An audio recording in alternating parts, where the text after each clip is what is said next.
L'histoire du monde regorge de secrets enfouis sous les sables du temps, des énigmes qui défient l'entendement humain. Parmi elles, le trésor perdu du prophète Sulaïman, paix et salut sur lui, le roi le plus puissant que la terre ait porté, dont la richesse surpassait l'imagination. Des tonnes d'or pur, des perles infinies, du cuivre fondu jaillissant comme une source divine. Où a disparu cette fortune miraculeuse? Bienvenue sur Lumière d'Islam, où nous levons le voile sur ce mystère ancestral à la lumière du Coran et des hadiths authentiques. Abonnez-vous, likez cette vidéo et laissez un commentaire rempli d'espoir envers Allah. Oh Allah, guide-nous vers toi et protège-nous des fitnas du monde. J'ai une question sincère à vous poser. Combien de Ramadan allez-vous encore laisser passer en restant silencieux devant le livre d'Allah? On aime tous écouter des histoires sur cette chaîne. Ça nous apaise, c'est vrai. Mais au fond de vous, vous connaissez ce sentiment. Cette petite douleur quand vous ouvrez le Coran et que les lettres ne vous parlent pas.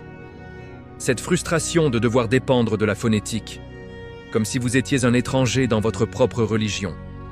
Sachez une chose, ce n'est pas une fatalité. Allah vous a facilité l'accès à sa parole. Il vous manque juste la clé. Cette clé, c'est le pack lecture et lumière. Je ne l'ai pas conçu comme une simple formation, mais comme une main tendue. En 5 heures de vidéo, nous allons briser cette barrière de la langue ensemble, lettre par lettre. Et avec le carnet spirituel inclus, vous aurez enfin la structure pour ne plus jamais abandonner vos prières et vos invocations. Ne voyez pas ça comme un achat. Voyez-le comme le meilleur investissement pour votre âme. Imaginez la fierté, ce soir, de pouvoir déchiffrer vos premiers versets. Ne remettez pas votre relation avec le Coran à demain. Demain n'est garanti à personne. Cliquez sur le lien ci-dessous et rejoignez-moi de l'autre côté. Chapitre 1. Le royaume invisible. Le règne d'un prophète qui commandait aux éléments. Imaginez un instant. Un homme qui parle aux fourmis et elles lui répondent. Un homme qui ordonne au vent et il se lève pour le transporter là où il veut. Un homme dont les armées ne sont pas seulement composées d'humains, mais de djinns invisibles, d'oiseaux géants qui volent sur son ordre et même de bêtes sauvages qui se soumettent à sa volonté. Cet homme n'est pas un mythe, ni une légende inventée pour impressionner les enfants. Cet homme est le prophète Sulaïman ibn Daoud, paix et salut sur lui, le roi prophète dont Allah a fait le souverain le plus extraordinaire que la terre ait jamais porté. Dans le Coran, Allah nous raconte son histoire avec une précision qui glace le sang et enflamme le cœur en même temps. Dans la sourate An-Naml, versets 16 à 44, nous voyons Sulaïman hériter de la science et de la royauté de son père Daoud. Mais ce n'est pas une royauté ordinaire. Allah lui accorde des dons que personne avant lui a reçus et que personne après lui ne recevra. Il comprend le langage des oiseaux, des insectes, des animaux. Il commande aux djinns, ces créatures créées de feu sans fumée, et ils obéissent, qu'ils le veuillent ou non. Il plie le vent à sa volonté. Et nous lui assujettîmes le vent qui, par son ordre, soufflait doucement là où il voulait. Sourate Sad, verset 36. Mais ce n'est pas tout. Allah lui donne le pouvoir sur les forces mêmes de la nature. Les djinns construisent pour lui des palais, des statues gigantesques, des bassins immenses comme des lacs, des marmites si grandes qu'on y cuisait pour des armées entières. Écoutez bien ces mots divins dans la sourate Saba, versets 12-13. Et nous assujettîmes à Sulaïman le vent, qui le matin faisait 1 mois de chemin, et l'après-midi, 1 mois de chemin. Et nous fîmes jaillir pour lui une source de cuivre fondu. Et parmi les djinns, il y en avait qui travaillaient devant lui par la permission de son Seigneur. Et quiconque d'entre eux se détournait de notre commandement, nous lui faisions goûter le châtiment de la fournaise ardente. Il lui faisait ce qu'il voulait, sanctuaires, statues, bassins comme des citernes et des marmites immobiles. Travaillez, ô famille de Daoud, en action de grâce, mais bien peu de mes serviteurs sont reconnaissants. Réfléchissez un instant à la portée de ces versets. Des djinns, ces êtres puissants et rebelles par nature, forcés de construire des édifices que même nos grues modernes peineraient à ériger. Des statues colossales, des bassins capables de contenir des milliers de litres d'eau, des marmites fixes où l'on pouvait cuire pour des milliers de personnes à la fois. Et tout cela sans machine, sans électricité, sans pétrole. Seulement par la puissance du décret divin et l'obéissance imposée aux djinns. Mais d'où venait toute cette richesse nécessaire pour financer un tel empire? Car un royaume de cette envergure ne pouvait pas exister sans une économie colossale. Le Coran nous donne la réponse la plus stupéfiante. Allah a ouvert pour Sulayman des portes de subsistance que l'humanité ne peut même pas imaginer au jour qu'Henry. Premièrement, l'or coulait à flot. Les récits historiques et certaines traditions rapportent que chaque année, 666 talents d'or pur entraient dans les coffres de Sulayman, environ 22 tonnes d'or annuel. À l'époque actuelle, cela représenterait des milliards de dollars chaque année, et cela pendant des décennies. Les boucliers de sa garde personnelle étaient en or massif. Les trônes, les tables, les coupes, même les ustensiles de cuisine les plus simples étaient incrustés d'or et de pierres précieuses. L'argent, à cette époque, n'avait presque plus de valeur dans son palais. On le considérait comme de la poussière. Deuxièmement, la source de cuivre fondu. Allah dit clairement « Et nous fîmes jaillir pour lui une source de cuivre fondu ». Sourate Saba, verset 12. Imaginez une fontaine, non pas d'eau mais de cuivre liquide, sortant directement du sol, prête à être travaillée. Aujourd'hui, pour fondre du cuivre, il faut des fours industriels gigantesques, des températures extrêmes, des usines entières. À l'époque de Sulayman, Allah faisait jaillir ce métal en fusion comme une rivière. Les djinns l'utilisaient là pour fabriquer des outils, des armes, des ornements, des structures architecturales inimaginables. Troisièmement, les profondeurs des mers. Allah assujettit à Sulayman des djinns plongeurs, capables d'aller chercher dans les abysses des perles, des coraux, des gemmes que les humains n'ont jamais vues à la surface de la terre. Et parmi les djinns, certains plongeaient pour lui et faisaient d'autres travaux. Sourate Al-Anbiya, verset 82. Ces trésors sous-marins alimentaient sans cesse les coffres du royaume. Le palais de Sulayman à Jérusalem, connu sous le nom de Bayt al-Maqdis, le temple sacré, était un lieu de splendeur absolue. Le trône lui-même était un chef-d'œuvre, incrusté d'or, d'ivoire, de perles, de rubis. Les sols étaient pavés de marbre et d'or. Les colonnes étaient si massives que les djinns les avaient taillées dans des roches entières. Et au centre de tout cela, le sanctuaire où reposaient les reliques sacrées, dont l'arche d'alliance apportée par le prophète Moussa, paix sur lui. Mais ce royaume n'était pas seulement matériel, c'était un royaume de justice divine. Sulayman rendait la justice avec une sagesse inégalée. Les animaux eux-mêmes venaient se plaindre devant lui. La fameuse histoire de la fourmi qui dit à ses compagnes « Ô fourmis, entrez dans vos demeures de peur que Sulayman et ses armées ne vous écrasent sans en rendre compte » Sourate An-Naml, verset 18, montre à quel point même les plus petites créatures reconnaissaient son autorité et sa miséricorde. Pourtant, derrière toute cette gloire, une ombre plane déjà, ce royaume est unique. Sulayman lui-même l'a demandé à Allah. Dans la sourate Sad, verset 35, il prie « Mon Seigneur, pardonne-moi et fais-moi don d'un royaume tel que il appartiendra à personne après moi. Tu es vraiment le grand donateur. » Allah exauce sa prière. Ce royaume ne sera jamais reproduit, ni par un roi, ni par une nation, ni par une civilisation. Et c'est précisément cette unicité qui rend la disparition de sa richesse encore plus mystérieuse. Car après la mort de Sulayman, tout semble s'évaporer. Des tonnes d'or, des palais entiers, des trésors inestimables, volatilisés. Pas de traces de pillage massif immédiat. Pas de conquérant qui emporte tout en une seule fois. Alors où est passé ce trésor? Est-il enfoui sous les fondations de Jérusalem? Gardé par des djinns fidèles? Transporté dans un lieu secret par les serviteurs les plus proches du prophète? Ou bien Allah, a-t-il repris pour le préserver jusqu'à un moment précis de histoire? Ce n'est que le début du mystère. Dans les chapitres suivants, nous plongerons plus profondément.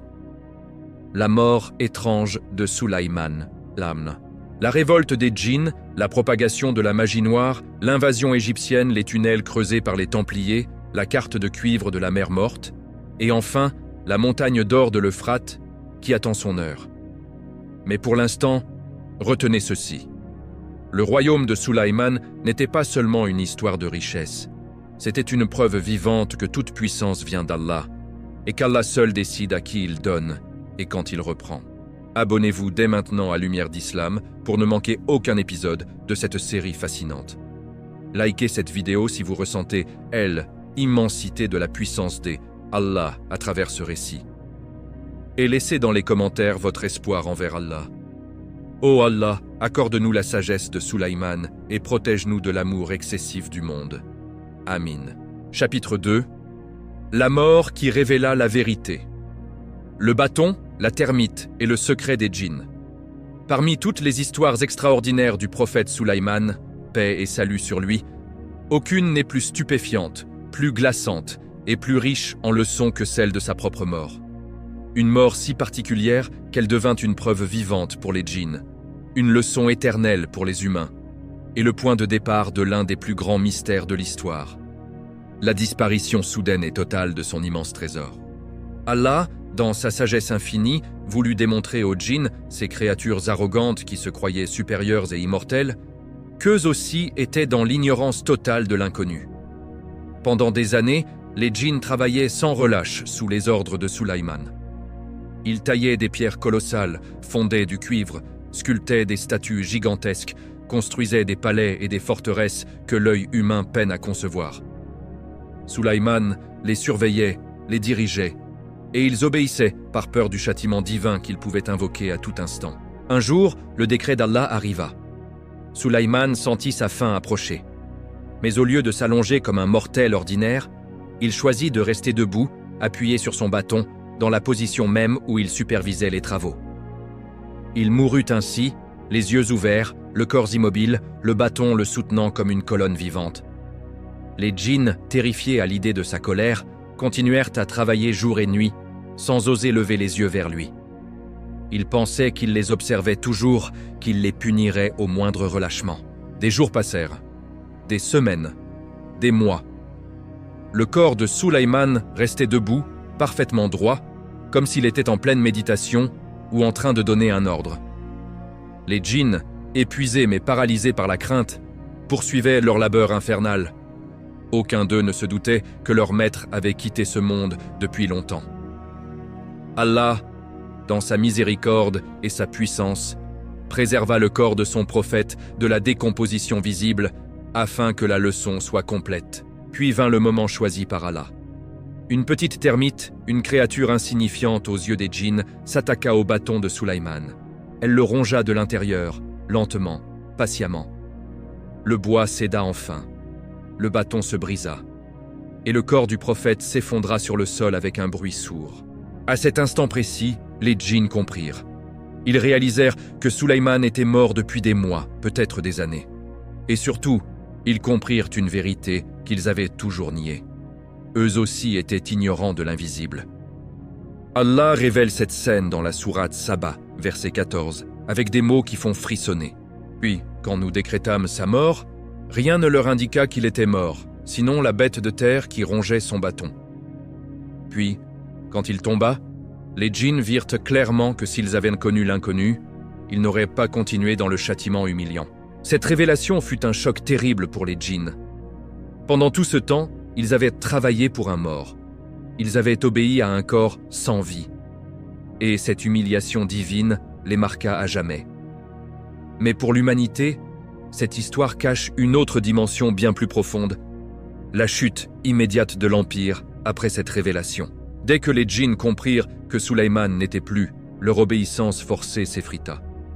Certains s'enfuirent, d'autres se rebellèrent ouvertement. Les constructions s'arrêtèrent net. Les palais restèrent inachevés. Les bassins immenses demeurèrent vides. Et surtout, la garde invisible du trésor, ces djinns fidèles chargés de protéger les chambres secrètes remplies d'or, de perles, de reliques sacrées, commença à se disperser. Le royaume se fissura de l'intérieur. Le fils de Sulaïman, Rehoboam, monta sur le trône, mais il n'avait ni la sagesse, ni la piété, ni surtout la faveur divine de son père. Sans le contrôle miraculeux sur les djinns, sans les portes de subsistance ouvertes par Allah, l'économie s'effondra rapidement. L'or cessa d'affluer. Les perles des profondeurs marines ne remontèrent plus. Les fontaines de cuivre fondu se tarirent. Et le palais, autrefois illuminé par des milliers de torches en or, sombra dans l'obscurité. C'est à ce moment précis que le grand mystère commence à prendre forme. Où est passé tout ce trésor? Des tonnes d'or pur, des joyaux inestimables, des objets sacrés comme l'arche d'alliance contenant les tablettes de Moussa, paix sur lui, les vêtements des prophètes, le bâton de Moussa lui-même. Tout cela ne pouvait pas disparaître en un claquement de doigts. Un pillage ordinaire aurait laissé des traces, des inscriptions, des récits de conquérants, des objets dispersés sur les marchés antiques. Mais rien, silence total. Certains historiens et exégètes musulmans rapportent que Sulayman, avec sa clairvoyance prophétique, avait anticipé la faiblesse future de son peuple. Il savait que Bani Israël s'égarerait après sa mort. Il savait que des divisions surviendraient, que des envahisseurs viendraient, que la fitna s'installerait. Alors, selon certaines traditions authentiques, il ordonna à ses djinns les plus loyaux de déplacer une partie majeure du trésor, non pas pour le cacher par avidité, mais pour le préserver des mains indignes. Des chambres secrètes furent creusées sous Bayt al-Maqdis. Des labyrinthes de tunnels furent taillés dans la roche par les djinns eux-mêmes. Des sceaux divins furent posés sur ces portes invisibles, des sceaux que seul un décret d'Allah pourrait briser. Peut-être que le plus grand trésor, celui qui contenait les reliques les plus sacrées et la majorité de l'or, fut transporté dans un lieu que nul humain ne pouvait atteindre. Une caverne scellée, un abîme sous la terre sainte, ou même un endroit élevé par la puissance divine. Mais pendant que ces préparatifs secrets se déroulaient encore du vivant de Sulayman, une autre menace se préparait déjà. Les semences du mensonge et de la magie noire. Dès que la nouvelle de la mort se répandit, les shayatines, démons, saisirent l'occasion. Ils prirent forme humaine et infiltrèrent les rangs de Bani Israël. Ils répandirent une rumeur perfide. Sulayman n'était pas un prophète, c'était un grand sorcier. Son pouvoir sur les djinns, sur le vent, sur les animaux, venait de livres de magie qu'il cachait sous son trône. Ces mensonges visaient à détourner les gens de la vraie religion et à les pousser vers la sorcellerie. Certains, affaiblis dans leur foi, crurent ces paroles. Ils creusèrent sous le trône de Sulayman et découvrirent des manuscrits anciens. Mais ces livres n'étaient pas des grimoires de pouvoir. C'étaient les écrits de sorcellerie que Sulayman avait confisqués aux démons pendant sa vie et enterrés pour empêcher leur propagation. Les shayatines les présentèrent comme le secret de la puissance de Sulayman. Et ainsi naquit l'obsession. Au lieu de chercher la piété, beaucoup cherchèrent la magie pour obtenir richesse et pouvoir. Ce fut le début de la grande confusion. Le vrai trésor matériel et spirituel de Sulayman fut éclipsé par cette fausse quête de grimoire maudit. Et pendant ce temps, le trésor authentique, l'or, les perles, les reliques, restait caché, protégé par le décret divin. Cette mort extraordinaire ne fut pas seulement la fin d'un homme, ce fut la fin d'une ère, et le commencement d'une quête qui, des siècles plus tard, allait attirer les regards des croisés, des templiers, des archéologues et même des armées modernes. Mais Allah seul sait où repose ce trésor. Et peut-être que sa sagesse est de le garder hors de portée humaine pour éviter que la fitna ne consume le monde entier. Abonnez-vous dès maintenant à Lumière d'Islam pour découvrir la suite de ce mystère captivant. Likez cette vidéo si ce récit vous a fait réfléchir à la fragilité du pouvoir humain face à la volonté d'Allah. Et laissez dans les commentaires votre espoir envers Allah. Ô Allah, préserve-nous de l'illusion du monde et guide-nous sur le droit chemin comme tu as guidé Sulayman. Amin. Chapitre 3. La grande tromperie. Quand les démons ont transformé le prophète en sorcier, après la chute spectaculaire du corps de Sulayman, paix et salut sur lui, l'Empire ne s'est pas simplement effrité. Il a été attaqué de l'intérieur par une arme bien plus dangereuse que n'importe quelle armée ennemie. Cette arme s'appelle le mensonge. Et ceux qui l'ont manié avec le plus de perfidie sont les shayatines eux-mêmes, ces démons qui attendaient depuis toujours le moment de reprendre leur souffle. Dès que la nouvelle de la mort de Sulayman s'est répandue, et elle s'est répandue très lentement, car même les humains ignoraient encore la vérité, les démons ont agi avec une rapidité diabolique. Ils ont pris des apparences humaines, se sont mêlés aux savants, aux artisans, aux prêtres de Bani Israël. Et ils ont commencé à semer une rumeur qui allait empoisonner les cœurs pour des siècles. Sulayman n'était pas un prophète envoyé par Allah. C'était un maître sorcier. Son pouvoir sur les djinns, sur le vent, sur les animaux, sur les mers, tout cela venait de grimoires secrets, de formules magiques qu'il gardait cachées sous son trône. Cette accusation est si grave qu'Allah lui-même a tenu à la réfuter directement dans son livre éternel. Dans la sourate Al-Baqarah, verset 102, il dit, et ils suivirent ce que les démons racontaient contre le règne de Sulaïman. Or Sulaïman n'a jamais été mécréant, mais les démons l'étaient, enseignant aux gens la sorcellerie, et ce qui avait été révélé aux deux anges, Haru et Maru, à Babylone. Mais ceux-ci n'enseignaient rien à personne, tant qu'ils n'avaient pas dit « Nous ne sommes qu'une tentation, ne sois donc pas mécréant ». Pourtant, les gens apprenaient d'eux par quoi on sème la discorde entre l'homme et sa femme.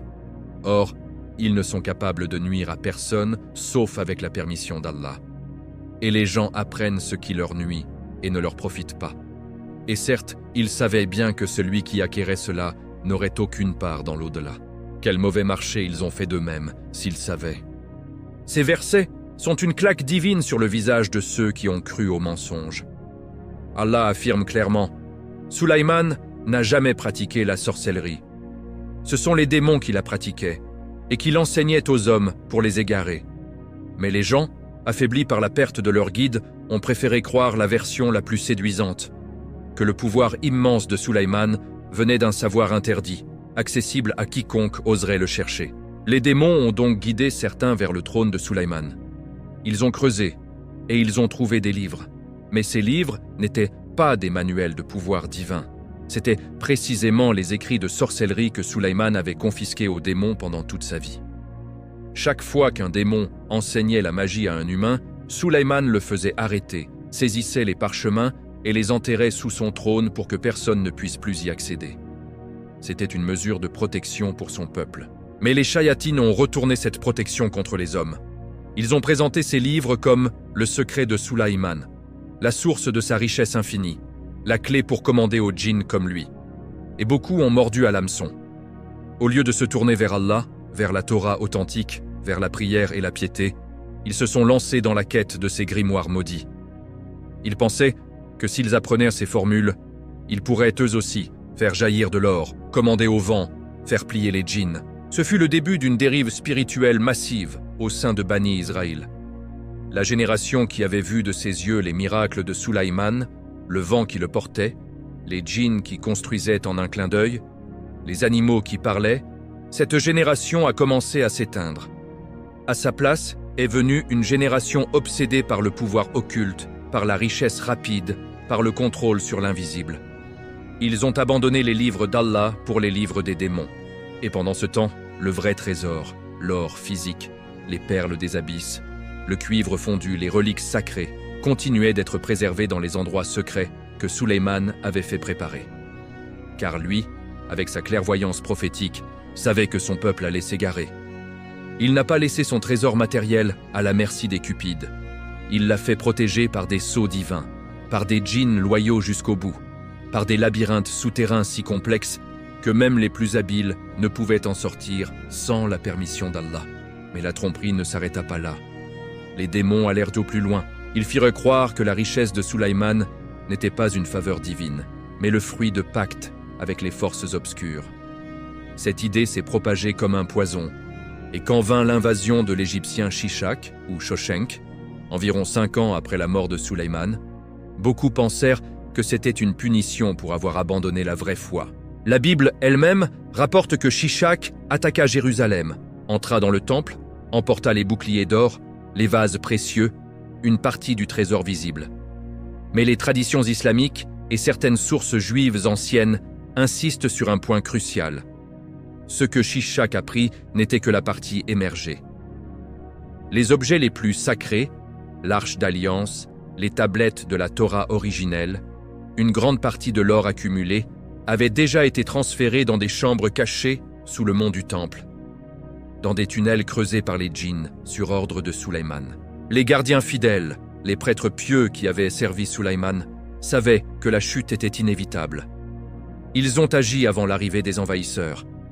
Ils ont scellé ces chambres avec des pierres taillées sans jointure, des passages qui se referment comme des tombes, des protections invisibles que seul Allah peut lever. Ainsi, même si Shishak est reparti avec des chariots chargés d'or, il n'a touché qu'une fraction. Le cœur du trésor restait intact, enfoui, attendant peut-être un temps que seul Allah connaît. Cette tromperie des démons a eu des conséquences dévastatrices. Elle a détourné les cœurs de la tawhid vers la shirk occulte. Elle a fait naître des sectes secrètes, obsédées par les secrets de Sulaïman. Et elle a posé les bases d'une quête qui traverserait les âges. La recherche de ce trésor supposé magique, alors que le vrai trésor était spirituel et matériel, mais surtout divin. Car Sulaïman n'a jamais eu besoin de sorcellerie. Son pouvoir venait d'Allah. Et quand Allah reprend ce qu'il donne, il le fait avec sagesse. Peut-être que ce trésor est toujours là, sous nos pieds, pour nous rappeler que la vraie richesse est dans la soumission à Allah, pas dans l'or ou dans les grimoires. Mais la fitna ne fait que commencer. Bientôt, des chevaliers venus de loin creuseront sous les mêmes pierres, cherchant ce qu'ils croient être la clé du pouvoir absolu. Abonnez-vous dès maintenant à Lumière d'Islam pour ne rien manquer de cette quête historique et spirituelle. Likez cette vidéo si ces versets du Coran vous ont touché et ont renforcé votre foi. Et laissez dans les commentaires votre espoir envers Allah. Ô Allah, éloigne de nous les mensonges des shayatines, protège notre cœur de la sorcellerie et de l'amour du monde, et fais-nous mourir sur la foi pure. Amin. Chapitre 4. L'invasion égyptienne et le trésor caché. Ce que Shishak a pris et ce qu'il n'a jamais vu. 5 ans seulement après la mort de Sulaïman, paix et salut sur lui, le vent du châtiment divin souffla sur Jérusalem. Le royaume, jadis uni et invincible grâce à la faveur d'Allah, se fissura comme une poterie fragile. Réhoboam, le fils de Sulaïman, monta sur le trône. Mais il n'avait ni la sagesse de son père, ni sa piété, ni surtout son lien direct avec le ciel.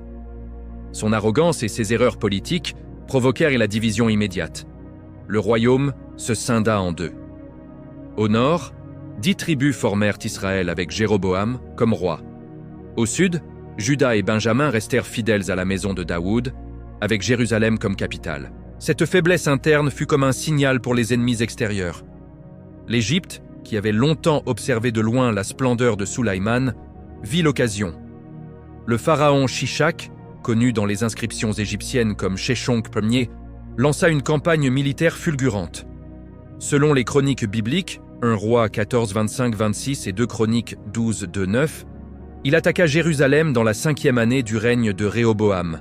Son armée était immense, chars, cavaliers, archers libyens, mercenaires nubiens. Il ravagea les villes fortifiées de Juda avant de s'approcher de la ville sainte. Réhoboam, paniqué, n'avait plus les djinns pour le défendre, ni le vent pour emporter ses troupes, ni les fontaines de cuivre pour armer ses soldats. Il n'avait que des murailles affaiblies et un peuple divisé. Shishak entra dans Jérusalem sans grande résistance.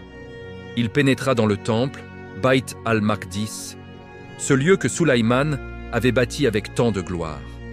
Là, les pillards égyptiens s'emparèrent de tout ce qui brillait. Les boucliers d'or massif que Sulaïman avait fait fabriquer pour sa garde personnelle, les vases précieux en or et en argent, les trésors accumulés dans les chambres visibles du palais et du sanctuaire. Les chariots repartirent chargés à ras-bord. Shishak grava même sa victoire sur les murs du temple de Karnak en Égypte, listant les villes conquises et les richesses emportées. Mais voici la question qui hante encore les chercheurs, les historiens et les croyants. Shishak a-t-il vraiment emporté le trésor de Sulaïman? La réponse, selon les traditions islamiques et certaines sources juives anciennes, est un non retentissant. Ce qu'il a pris n'était que la partie visible, la façade dorée destinée aux yeux du monde. Le cœur véritable du trésor, les tonnes d'or les plus pures, les perles rares remontées des abysses, les gemmes inestimables et surtout les reliques sacrées avaient déjà disparu des regards humains. Sulaïman, avec sa clairvoyance accordée par Allah, avait vu venir la fitna. Il savait que son peuple s'égarerait, que les divisions surviendraient, que des envahisseurs viendraient profaner le sanctuaire. Alors, de son vivant même, il avait pris des dispositions secrètes. Il ordonna à ses djinns les plus fidèles, ceux qui n'avaient jamais failli dans leur obéissance, de préparer des cachettes inviolables. Sous le mont du temple, dans les entrailles de la roche sacrée, des tunnels furent creusés.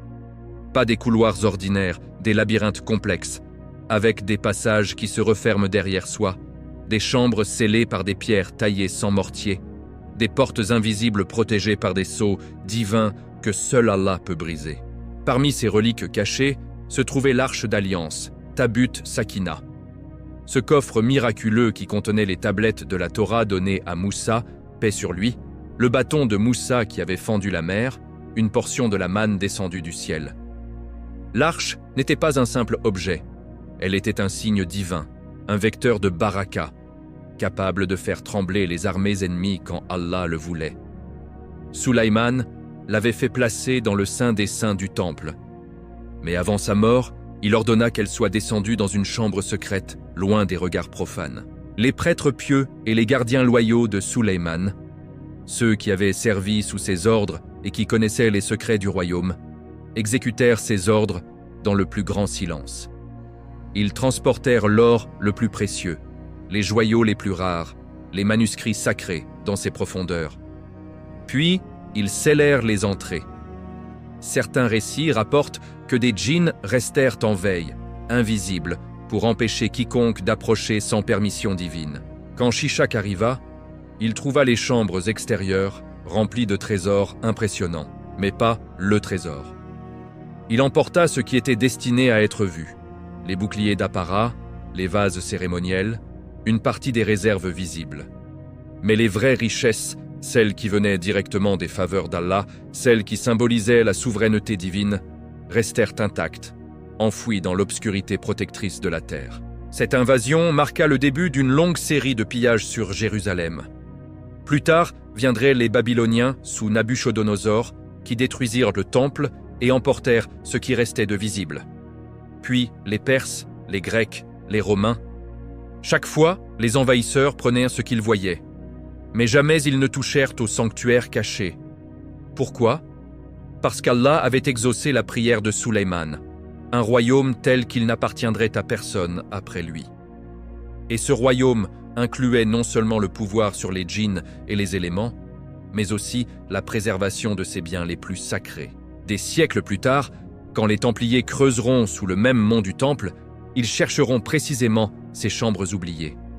Mais même eux ne parviendront pas à tout atteindre. Car certaines portes ne s'ouvrent que par la volonté d'Allah. Cette histoire nous enseigne une leçon profonde.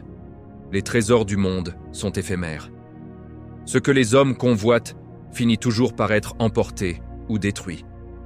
Mais ce qu'Allah protège reste à l'abri, même au milieu des guerres et des pillages. Le trésor de Sulaïman n'a pas disparu par hasard. Il a été préservé par décret divin pour nous rappeler que la vraie richesse est celle de la foi, pas celle de l'or. Et pourtant, la quête continue. Des hommes, mus par la cupidité ou par une soif de pouvoir occulte, creuseront encore. Mais Allah seul décide qui verra et quand. Abonnez-vous dès maintenant à Lumière d'Islam pour plonger plus loin dans ce mystère qui traverse les âges. Likez cette vidéo si vous ressentez la sagesse infinie d'Allah dans la préservation de ce trésor. Et laissez dans les commentaires votre espoir envers Allah. Ô Allah, protège nos cœurs de l'amour du monde et fais-nous parmi ceux qui cherchent ta satisfaction plutôt que les richesses passagères. Amin. Chapitre 5. Les Templiers et les tunnels interdits. 9 chevaliers qui creusèrent sous Al-Aqsa pendant 9 ans, presque 1000 ans après la mort de Sulaïman, paix et salut sur lui, Jérusalem était redevenue le centre d'un feu ardent. Les croisades faisaient rage. Les armées chrétiennes d'Europe avaient repris la ville sainte en 1099, massacrant musulmans et juifs dans les rues. Au milieu de ce chaos sanglant, un groupe étrange apparut, 9 chevaliers français, menés par Hugues de Pins. Ils se présentèrent humblement comme les pauvres chevaliers du Christ et du temple de Salomon. Leur mission officielle, protéger les pèlerins chrétiens qui risquaient leur vie sur les routes dangereuses vers Jérusalem. Mais ce que le roi Baudouin II de Jérusalem leur accorda n'était pas une simple caserne ou une tour de garde. Il leur donna un lieu précis, chargé d'histoire et de mystère, les ruines même du temple de Sulaïman, sur le mont du Temple, là où se dresse aujourd'hui la mosquée Al-Aqsa et le dôme du Rocher. Les croisés appelèrent cet endroit le temple de Salomon. Et sous ces ruines, ils installèrent les chevaliers. On les surnomma rapidement les Templiers. Ce qui suivit défie toute logique militaire ou religieuse. Pendant 9 années entières, de 1119 à 1128 environ, ces 9 hommes se coupèrent presque totalement du monde extérieur. Ils refusèrent les batailles majeures. Ils dédaignèrent les parades et les fêtes des croisés. Au lieu de cela, ils passèrent leurs jours et leurs nuits à creuser, à fouiller, à explorer les souterrains du mont du Temple.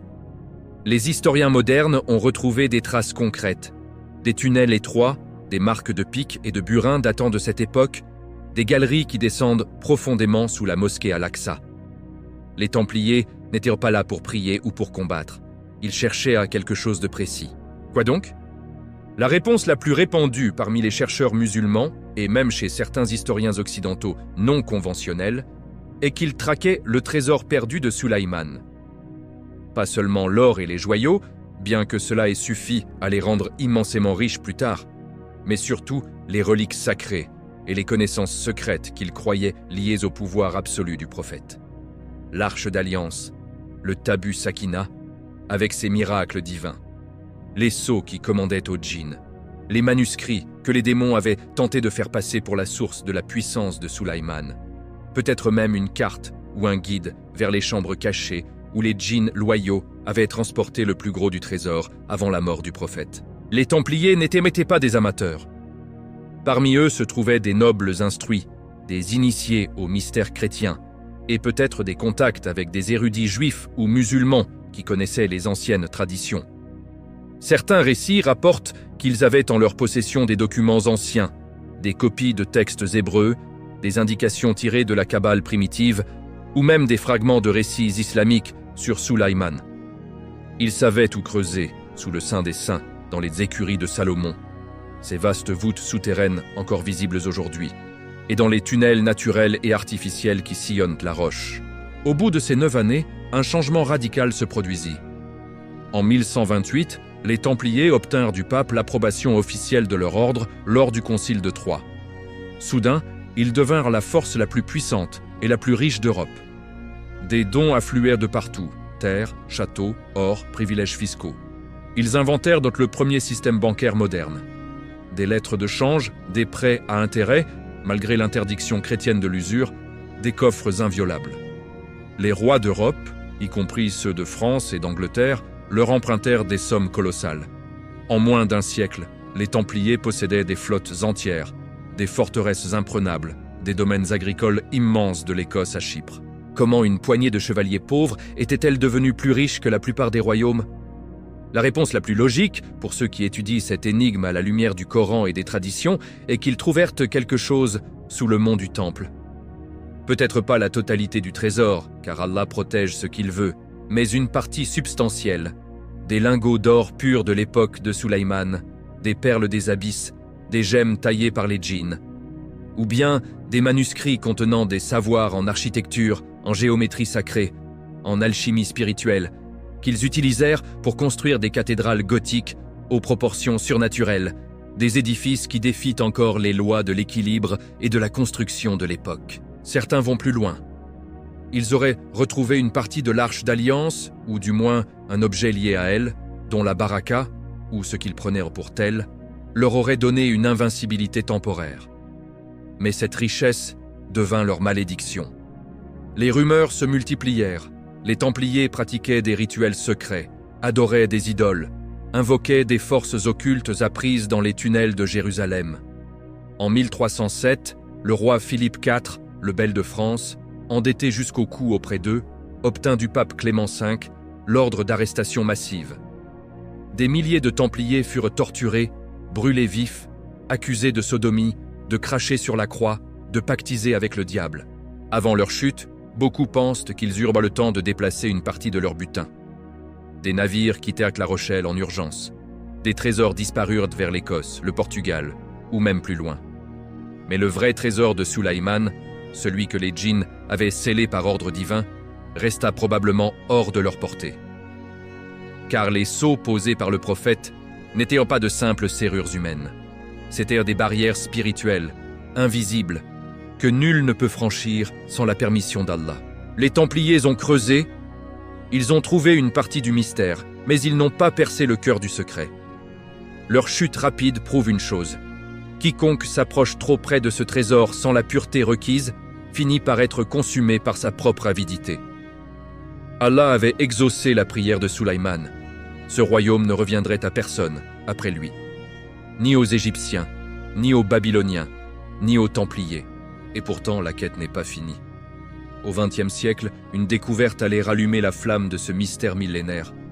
Abonnez-vous dès maintenant à Lumière d'Islam pour ne manquer aucun épisode de cette saga fascinante. Likez cette vidéo si l'histoire des Templiers vous a fait réfléchir à la fragilité de la richesse humaine face à la volonté d'Allah. Et laissez dans les commentaires votre espoir envers Allah. Ô Allah, éloigne de nous la cupidité qui a détruit tant de cœurs et fais-nous parmi tes serviteurs reconnaissants et humbles. Amin. Chapitre 6. La carte de cuivre. Le parchemin qui a fait trembler les chercheurs et raviver la quête millénaire. Au milieu du XXe siècle, alors que le monde sortait à peine des ruines de la Seconde Guerre mondiale, une découverte archéologique allait relancer comme jamais le mystère du trésor de Sulaïman. Paix et salut sur lui. En 1952, dans les grottes de Qumran, près de la mer Morte, des Bédouins puis des archéologues mirent au jour des centaines de manuscrits anciens, les célèbres rouleaux de la mer Morte. La plupart étaient écrits sur du parchemin ou du papyrus, datant des 2e et 1er siècles avant l'ère chrétienne. Mais parmi eux, un document se distinguait radicalement. Un rouleau fait entièrement de cuivre pur, mince comme une feuille, gravé avec une précision extraordinaire. Ce rouleau de cuivre, ou copper scroll en anglais, est unique dans l'histoire de l'archéologie. Contrairement aux autres textes qui contenaient des écrits bibliques, des commentaires religieux ou des règles de communautés esséniennes, celui-ci n'était pas un livre sacré. C'était une liste froide, précise, presque administrative, de 64 emplacements secrets autour de Jérusalem et dans le désert de Judée, où étaient cachés d'énormes trésors. Or, argent, vases sacrés, encens, lingots, objets du temple. Les chiffres sont ahurissants. Le rouleau mentionne des quantités totales estimées à plusieurs dizaines de tonnes d'or et d'argent pur. Par exemple, dans la grotte qui est sous l'escalier de l'Est, à 40 coudées vers l'Ouest, 40 talents d'argent. Ou encore, sous la pierre noire, à l'entrée du tombeau, 70 talents d'or et des vases du sacrifice. Les chercheurs ont calculé que si ces indications sont exactes, le trésor décrit représenterait une valeur capable de bouleverser l'économie mondiale, même aujourd'hui. Pourquoi avoir choisi du cuivre?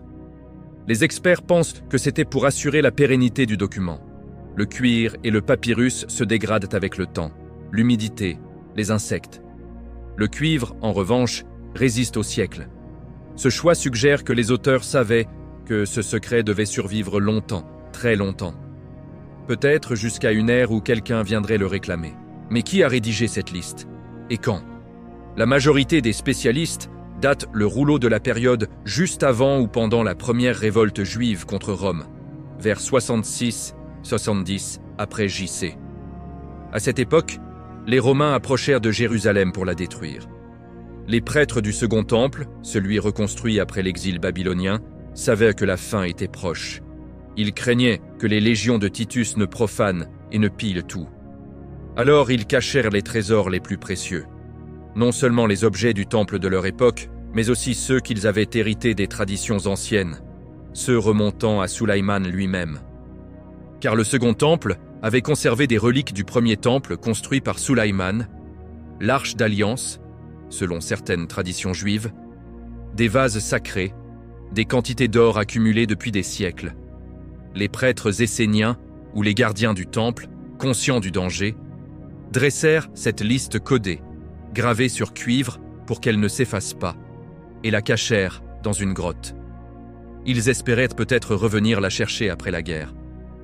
Mais Jérusalem fut rasée, le temple incendié et les survivants dispersés. La carte resta enfouie 1900 ans. Ce qui rend ce rouleau encore plus troublant pour les musulmans, c'est son lien possible avec le trésor originel de Sulaïman. Les traditions islamiques rapportent que le prophète avait fait cacher une partie majeure de son or, de ses perles et des reliques sacrées, dont le tabut Sakina, dans des chambres souterraines sous Baït al-Maqdis. Les prêtres ultérieurs, descendants de ceux qui avaient servi Sulaïman ou qui connaissaient ses secrets, auraient pu hériter de certaines de ces cachettes. La liste du rouleau de cuivre pourrait donc inclure non seulement les trésors du Second Temple, mais aussi des vestiges du royaume de Sulaïman. transmis de génération en génération dans le plus grand secret. Les emplacements décrits sont souvent situés sous Jérusalem, dans des aqueducs, sous des escaliers, près de tombes, dans des grottes naturelles ou artificielles. Certains chercheurs pensent que ces cachettes correspondent aux tunnels creusés par les djinns sur ordre de Sulayman. Les Templiers, 9 siècles plus tôt, avaient peut-être suivi des indications similaires ou trouvé une copie partielle de cette carte. Leur richesse soudaine pourrait s'expliquer par la découverte d'une ou plusieurs de ces caches. Mais ils n'ont pas tout eu. Le rouleau de cuivre prouve que des dizaines d'autres emplacements restaient inconnus. Depuis 1952, des fouilles discrètes ont lieu régulièrement sous Jérusalem. Officiellement, ce sont des recherches archéologiques, mais beaucoup soupçonnent que certains groupes, religieux, étatiques ou privés, cherchent précisément ces trésors. Des radars de sol, des scanners thermiques, des forages sont utilisés pour détecter des cavités vides sous le mont du Temple. Des tensions politiques explosives naissent autour de ces explorations. Les uns accusent les autres de vouloir détruire Al-Aqsa pour retrouver l'arche ou le trésor de Sulayman et reconstruire un troisième temple. Pourtant, une vérité coranique plane sur tout cela. Allah a dit dans la sourate Sad, verset 35, que Sulayman pria pour un royaume que personne n'aurait après lui. Ce royaume incluait ses richesses miraculeuses. Personne ne l'a possédé pleinement depuis. Les Templiers ont pris une partie, les Romains en ont détruit une autre, mais le cœur reste scellé. Le rouleau de cuivre est peut-être un signe. Allah permet que des indices apparaissent, mais il garde les portes fermées jusqu'au moment qu'il choisit. Cette découverte nous rappelle que les trésors de ce monde, même les plus sacrés, sont éphémères. Ils attisent la convoitise, divisent les peuples, provoquent des guerres. Mais la vraie richesse est celle qu'Allah réserve aux croyants dans l'au-delà. Une récompense qui ne sera ni volée, ni perdue, ni détruite. Et pourtant, un autre signe attend son heure, une montagne d'or qui émergera du lit de l'Euphrate, juste avant le jour du jugement. Abonnez-vous dès maintenant à Lumière d'Islam pour suivre cette enquête qui lie passé, présent et prophétie. Likez cette vidéo si la découverte du rouleau de cuivre vous a fait mesurer l'immensité du plan d'Allah. Et laissez dans les commentaires votre espoir envers Allah. Ô Allah, garde nos cœurs loin de la fitna des trésors terrestres et remplis-les de la lumière de ta guidance jusqu'au jour dernier. Amen. Chapitre 7. La montagne d'or de l'Euphrate, le trésor final qui annoncera la fin des temps. Le mystère du trésor de Sulayman, paix et salut sur lui, ne s'arrête pas au tunnel de Jérusalem, aux pillages anciens ou aux fouilles des Templiers. Il s'étend jusqu'aux signes les plus terrifiants du jour dernier, ceux que notre bien-aimé prophète Muhammad, sallallahu alayhi wa sallam, nous a révélés il y a plus de 1400 ans. Parmi ces signes majeurs, il en est un qui fait trembler les cœurs des croyants et enflammer la convoitise des ignorants. Une montagne d'or qui émergera du lit asséché de l'Euphrate. Dans plusieurs hadiths authentiques, rapportés par Bukhari, Muslim et d'autres imams de confiance, le messager d'Allah, sallallahu alayhi wa sallam, a décrit cet événement avec une précision glaçante. Écoutez ces paroles rapportées dans Sahih Muslim. L'heure ne viendra pas avant que l'Euphrate ne découvre une montagne d'or. Alors, les gens se battront pour elle, et sur 199 seront tués. Chaque homme dira « Peut-être serai-je celui qui survivra ». Dans une autre narration, bientôt l'Euphrate découvrira un trésor d'or. Celui qui sera présent à ce moment-là ne doit rien en prendre. Imaginez la scène. Le plus grand fleuve du Moyen-Orient, berceau de civilisations antiques, celui qui arrosait les terres du royaume de Sulayman jusqu'aux confins de l'Irak et de la Syrie, commence à se tarir. Les eaux diminuent, les barrages craquent, la sécheresse s'installe. Puis, un jour, le lit du fleuve se fend. Une montagne entière d'or pur émerge, scintillante sous le soleil, visible de loin comme un mirage devenu réalité. Des tonnes, des centaines de tonnes peut-être, de métal précieux qui dépassent tout ce que l'humanité a jamais vu en un seul endroit. Les gens accourent de partout, armées, tribus, nations entières. La cupidité explose. Des guerres éclatent pour un seul gramme de cet or. Le sang coule à flot. Le prophète, sallallahu alayhi wa sallam, nous avertit. Sur 100 combattants, 99 mourront. Et pourtant, chacun pensera « C'est moi le survivant, c'est moi qui deviendrai riche au-delà de l'imagination. » C'est la fitna ultime, la tentation la plus violente avant l'apparition du Dajjal. Beaucoup de savants musulmans se demandent d'où vient exactement cette montagne d'or? Est-ce un trésor totalement nouveau, créé par Allah comme signe de l'heure? Ou bien est-ce lié au trésor disparu de Sulayman, paix et salut sur lui? Le royaume du prophète Sulayman s'étendait jusqu'aux régions de l'Euphrate. Les djinns sous ses ordres exploitèrent des ressources cachées dans ces terres anciennes. Peut-être que, sur son ordre divin, une partie immense de son or, des tonnes accumulées pendant des décennies, fut enfouie au fond du fleuve, scellée par les djinns, pour n'émerger qu'au moment choisi par Allah comme épreuve pour l'humanité. Cette hypothèse n'est pas une invention. Elle repose sur la logique des faveurs divines accordées à Sulayman. Allah lui ouvrait des portes de subsistance inimaginables, fontaines de cuivre fondu, perles des abysses, or qui coulait comme de la poussière.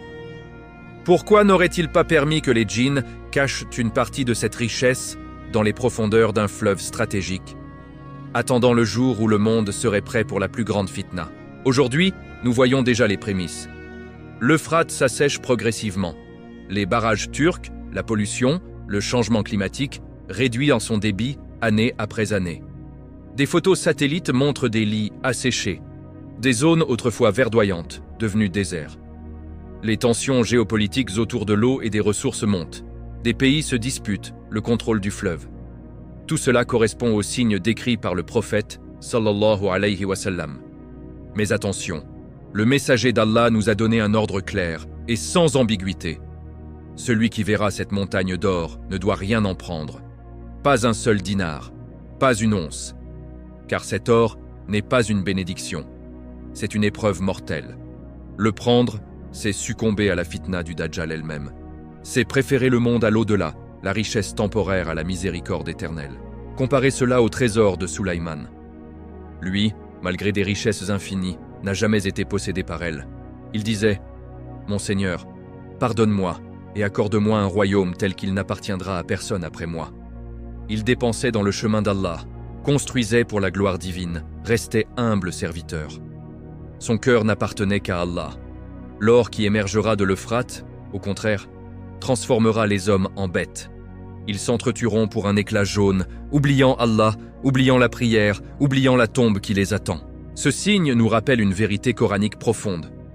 Dans la sourate Al-Kahf, Allah raconte l'histoire de Qarun, l'homme immensément riche qui se vantait « Cette richesse, je l'ai acquise par ma science. » Puis Allah le fit engloutir, lui et ses trésors, dans la terre. De même, la montagne d'or de l'Euphrate sera une punition pour ceux qui la convoitent et une miséricorde pour ceux qui s'en détournent. Ô musulmans, préparez-vous. Les signes s'enchaînent, l'Euphrate s'assèche, les guerres pour les ressources s'intensifient. Mais le croyant véritable ne regarde pas vers l'or qui brille, il regarde vers Allah qui décide de tout. Le trésor de Sulayman fut une faveur divine pour un prophète pieux. La montagne de l'Euphrate sera une fitna pour tester les cœurs de la Oumma. Que nous soyons parmi ceux qui passent l'épreuve avec succès, car au final, le vrai trésor n'est pas sous la terre ni dans un fleuve. Il est dans nos cœurs. La foi, la tawhid, la crainte d'Allah, les bonnes actions. C'est cela qui nous sauvera quand les montagnes d'or deviendront des pièges mortels. Abonnez-vous dès maintenant à Lumière d'Islam pour ne manquer aucun signe des temps et aucune leçon tirée du Coran et de la Sunna. Likez cette vidéo si ce hadith vous a fait frissonner et vous a rappelé la fragilité du monde. Et laissez dans les commentaires votre espoir envers Allah. Ô Allah, protège-nous de la fitna de l'or de l'Euphrate, éloigne nos cœurs de la cupidité, et fais-nous mourir avec une foi pure et un cœur attaché à toi seul. Amen. Chapitre 8. Les sceaux divins et les labyrinthes oubliés. Pourquoi personne n'a jamais vraiment trouvé le cœur du trésor? Derrière chaque pillage, chaque creusement, chaque carte découverte, une question obsédante reste sans réponse. Pourquoi, malgré des siècles de recherches acharnées, le trésor principal de Sulayman, paix et salut sur lui, demeure-t-il invisible? Pourquoi les Templiers, malgré 9 années de fouilles intensives, n'ont-ils rapporté qu'une fraction de ce qui existait? Pourquoi le rouleau de cuivre liste des dizaines de caches, mais jamais le sanctuaire le plus sacré? Pourquoi même les technologies modernes, radars de pénétration de sol, scanners thermiques, forages profonds, butent-elles sur des vides inexplicables ou des anomalies que personne n'arrive à percer? La réponse se trouve dans la prière même de Sulaïman, exaucée par Allah avec une précision absolue. Dans la sourate Sad, verset 35, il implora « Mon Seigneur, pardonne-moi et accorde-moi un royaume tel qu'il n'appartiendra à personne après moi. Tu es vraiment le grand donateur. » Allah n'a pas seulement donné un royaume immense, il l'a rendu unique et irréversible. Ce royaume incluait non seulement le pouvoir sur les djinns, le vent, les animaux et les mers, mais aussi la protection éternelle de ses biens les plus précieux. Ce que Sulaïman a demandé, Allah l'a scellé d'une manière que nul humain, nul djinn rebelle, nul envahisseur ne peut défaire sans son ordre. Les traditions islamiques rapportent que Sulaïman, conscient de la faiblesse future de son peuple et des fitnas à venir, ordonna aux djinns les plus loyaux de construire des labyrinthes souterrains d'une complexité surnaturelle.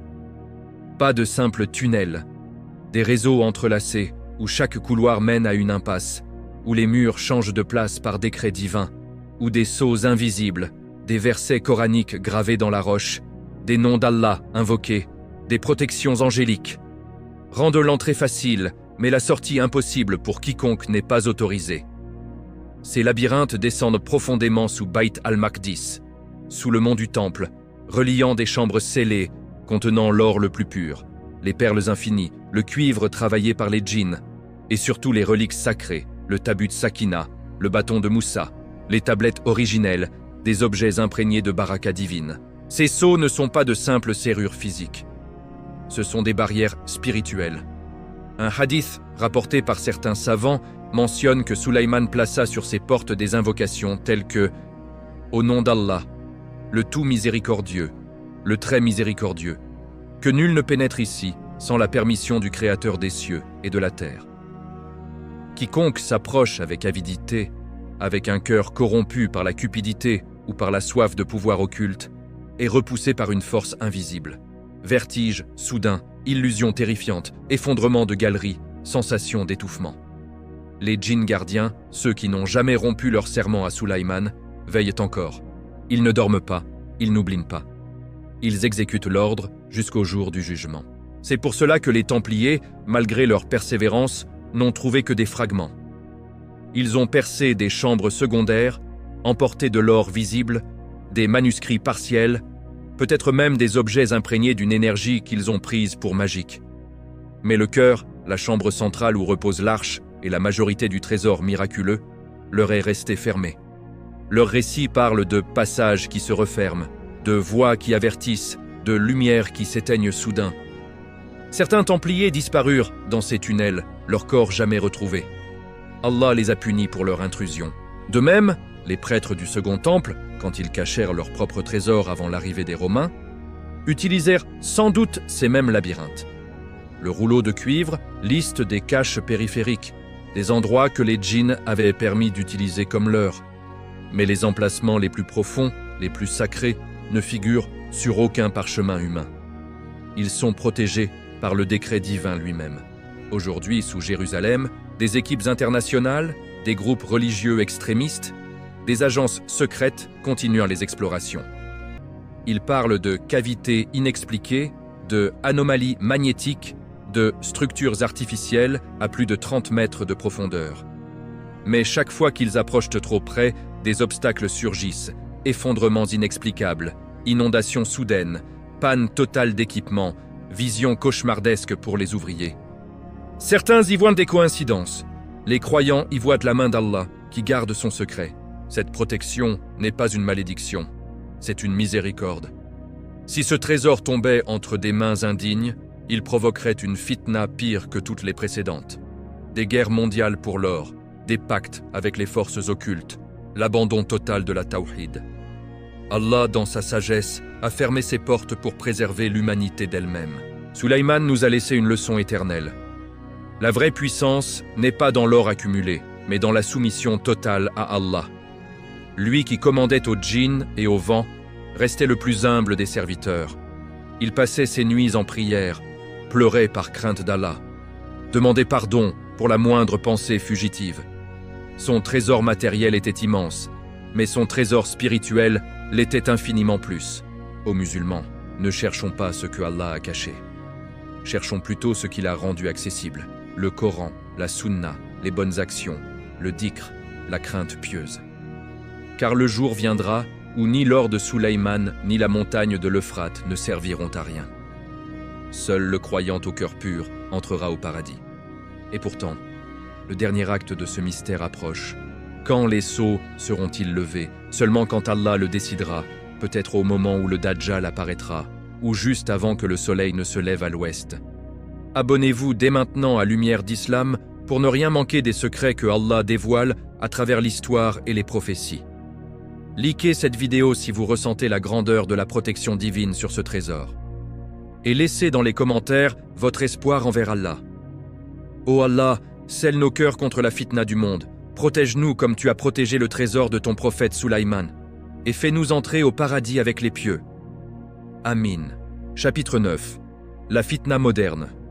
Les obsessions actuelles autour du mont du Temple et les dangers d'un troisième temple. Aujourd'hui, en ce 21e siècle, le mystère du trésor de Sulayman, paix et salut sur lui, n'est plus seulement une légende ancienne ou une énigme archéologique. Il est devenu un enjeu géopolitique brûlant, une source de tensions explosives qui menace la stabilité du monde entier.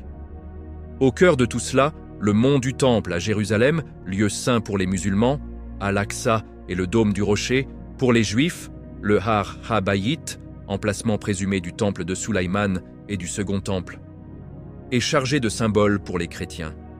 Sous ces pierres sacrées reposent peut-être encore les chambres scellées par les djinns, les sceaux divins posés par le prophète, et le trésor que Allah a protégé pendant des millénaires. Certains groupes extrémistes juifs, appelés les fidèles du mont du Temple, ou des mouvements messianiques radicaux, croient fermement que la redécouverte de l'Arche d'Alliance, Tabut Sakina, ou des reliques du temps de Sulayman, est la condition sine qua non pour reconstruire le troisième temple.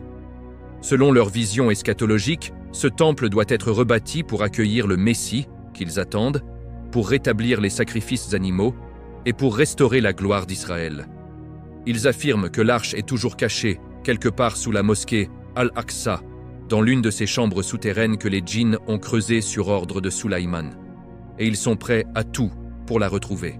Ces groupes organisent régulièrement des visites provocatrices sur l'esplanade, sous protection policière israélienne. Ils mènent des campagnes pour changer le statu quo, prières juives ouvertes sur le site, appel à la démolition partielle ou totale des structures islamiques. Ils financent des recherches archéologiques clandestines, des scans par géoradar, des forages discrets. Officiellement, Israël parle de préservation du patrimoine ou de sécurité. Mais les musulmans du monde entier voient dans ces actes une tentative claire de saper les fondations d'Al-Aqsa pour accéder aux secrets enfouis. Et si ces explorations aboutissaient? Si, par un moyen ou un autre, ils trouvaient une entrée vers les labyrinthes? Les conséquences seraient catastrophiques. Une explosion de violence au Moyen-Orient, des soulèvements dans le monde musulman, des guerres régionales, peut-être mondiales. Car Al-Aqsa n'est pas un simple monument, c'est le troisième lieu saint de l'islam, le site du Miraj du prophète Muhammad, sallallahu alayhi wa sallam, un symbole de la souveraineté divine sur la terre. Toute atteinte à Al-Aqsa est perçue comme une déclaration de guerre à la Ummah entière. Mais revenons à la sagesse coranique. Allah a exaucé la prière de Sulayman pour un royaume unique. Ce royaume ne reviendra jamais à quiconque après lui, ni à un roi humain, ni à une nation, ni à un groupe religieux. Les sceaux divins ne sont pas de simples protections physiques, ils sont une barrière spirituelle. Quiconque s'approche avec un cœur rempli de shirk, d'orgueil nationaliste, de haine ou de convoitise, sera repoussé. Les histoires des Templiers qui disparurent dans les tunnels, des explorateurs modernes qui rapportent des pannes inexplicables, des visions terrifiantes, des effondrements soudains, tout cela n'est pas du hasard. C'est la main d'Allah qui garde son secret. Ces obsessions modernes autour du trésor rappellent exactement la fitna des démons après la mort de Sulayman. Détourner les cœurs de la vraie foi vers la quête de pouvoir occulte ou matériel. À l'époque, certains bannis Israël abandonnèrent la Torah pour des grimoires maudits. Aujourd'hui, certains abandonnent la justice et la piété pour une quête idolâtre d'un temple reconstruit par la force. Mais Allah avertit dans le Coran, et ne suivez pas les pas du diable. Sourate Al-Baqarah, verset 168. Toute tentative de forcer l'ouverture de ce que Allah a fermé est une imitation des pas du diable. Le prophète Muhammad, sallallahu alayhi wa sallam, nous a informé que les signes de l'heure incluent des troubles massifs autour de Jérusalem. Il a dit « Les heures ne viendront pas tant que les musulmans ne combattront pas les juifs ». Hadith authentique dans Bukhari et Muslim. Beaucoup de savants voient, dans les tensions actuelles sur Al-Aqsa, un prélude à ces événements majeurs. La fitna du trésor, la fitna du temple, la fitna de Jérusalem. Tout converge vers le grand test final, avant l'apparition du Dajjal, la descente de Isa ibn Maryam, paix sur lui, et le jour du jugement. Aux musulmans, ne nous laissons pas distraire par ces mirages. Le trésor de Sulaïman n'est pas pour nous. Il est scellé par Allah pour une raison. Notre trésor à nous est dans nos cœurs. La salah, le Coran, le dhikr, la charité, la patience face à l'oppression. Au lieu de rêver à de l'or enfoui, accumulons des bonnes actions qui brilleront dans nos tombes. Au lieu de spéculer sur des reliques, attachons-nous à la sunna du prophète qui nous a donné la clé du paradis. Car quand viendra l'heure où l'Euphrate révélera sa montagne d'or, beaucoup regretteront d'avoir couru après des trésors terrestres. Mais ceux qui auront tourné leur regard vers Allah seul seront sauvés. Le dernier chapitre approche. La conclusion spirituelle, la vraie leçon que Sulaïman nous laisse pour l'éternité. Abonnez-vous dès maintenant à Lumière d'Islam pour recevoir la conclusion puissante de cette série. Likez cette vidéo si ces avertissements sur la fitna moderne vous ont fait réfléchir à l'urgence de renforcer votre foi. Et laissez dans les commentaires votre espoir envers Allah. Ô Allah, protège Al-Aqsa et la Oumma des fitnas de la fin des temps. Éloigne-nous de toute convoitise terrestre et rassemble-nous au paradis avec tes prophètes et tes pieux serviteurs. Amin. Chapitre 10. La vraie richesse, leçons éternelles de Sulaïman pour les cœurs des croyants. Nous voici au terme de ce voyage à travers les âges, des splendeurs oubliées du royaume de Sulaïman, paix et salut sur lui, jusqu'aux signes terrifiants de la fin des temps. Nous avons vu un prophète qui commandait au vent, aux djinns, aux oiseaux et aux fourmis. Nous avons contemplé des fontaines de cuivre fondu jaillissant du sol, des perles remontées des abysses par des plongeurs invisibles, des tonnes d'or pur entrant chaque année dans les coffres de Bayt al-Maqdis comme si l'or était de la poussière. Nous avons assisté à la mort miraculeuse de Sulaïman, appuyé sur son bâton rongé par une termite, révélant aux djinns leur ignorance de l'inconnu. Nous avons suivi la tromperie des shayatines qui transformèrent le prophète en sorcier aux yeux de certains, semant la fitna de la magie noire. Nous avons vu les invasions, les pillages partiels, les Templiers creusant sous Al-Aqsa pendant 9 ans pour s'enrichir soudainement, la carte de cuivre listant des trésors cachés, les sceaux divins protégeant les labyrinthes souterrains, et enfin, la montagne d'or de l'Euphrate qui émergera comme la plus grande épreuve avant l'heure. Mais au milieu de toutes ces merveilles et de tous ces mystères, une vérité absolue domine tout. Le trésor de Sulaïman n'était pas l'or, ni les perles, ni le cuivre, ni les palais. Le vrai trésor était son cœur attaché à Allah seul. Relisons ses propres mots dans le Coran quand il voit la reine de Saba s'incliner devant son trône. « Mon Seigneur, inspire-moi la reconnaissance pour le bienfait dont tu m'as comblé, ainsi qu'à mes parents, et fais que je fasse du bien que tu agrées. Et par ta miséricorde, fais-moi entrer parmi tes serviteurs vertueux. » Sourate An-Naml, verset 19. Malgré un royaume que nul n'aura après lui, Sulaïman ne s'enorgueillit pas. Il ne dit pas « Regardez ma puissance ». Il dit « Oh Allah, fais-moi reconnaissant ». Il passe ses nuits en prière, pleure par crainte d'Allah, demande pardon pour la moindre pensée. Son empire était immense, mais son humilité l'était encore plus. Allah nous met en garde contre l'illusion des richesses dans de nombreux versets. Dans la sourate Al-Kahf, il raconte l'histoire de Qarûn, un homme qui se vantait de sa fortune colossale, disant « Je ne l'ai obtenue que par une science que je possède. » Puis Allah le fit engloutir, lui, ses palais et ses trésors, dans la terre. Les gens qui l'enviaient la veille disaient « Malheur à nous. Allah accorde ses bienfaits à qui il veut de ses serviteurs, et il les restreint. Si Allah ne nous avait pas accordé sa miséricorde, il nous aurait certainement engloutis. Malheur. Les ingrats ne prospèrent jamais. » Sourate Al-Qasas, verset 82. Comparez Qarûn à Sulaïman. L'un fut détruit par son or, l'autre fut élevé par sa reconnaissance. L'or de Sulaïman était une faveur divine, pas une possession personnelle. Il l'utilisait pour construire des mosquées, aider les pauvres, propager la justice, glorifier Allah. Quand Allah le reprit, il le reprit avec sagesse, le cachant pour éviter que les cœurs ne s'y attachent et ne sombrent dans la fitna. Aujourd'hui, nous vivons l'époque où les signes s'enchaînent. L'Euphrate s'assèche. Les tensions autour d'Al-Aqsa montent.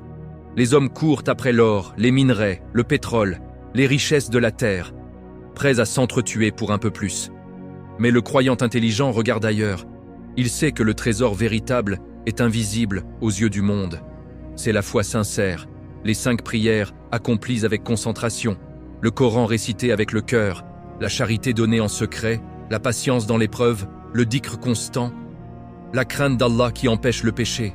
Le prophète Muhammad, sallallahu alayhi wa sallam, nous a dit « Le riche n'est pas celui qui a beaucoup de biens, mais le riche est celui qui se suffit de ce qu'Allah lui a donné. » Sahih Bukhari.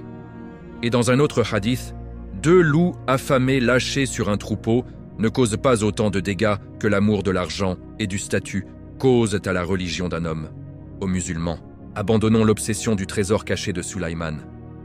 Laissons aux autres les rêves de pouvoir occulte, de richesses enfouies, de reliques magiques. Notre quête est plus haute, devenir comme Sulaïman dans son humilité, pas dans sa richesse. Lui qui avait tout n'a rien emporté avec lui sauf ses bonnes actions. Nous non plus n'emporterons rien d'autre.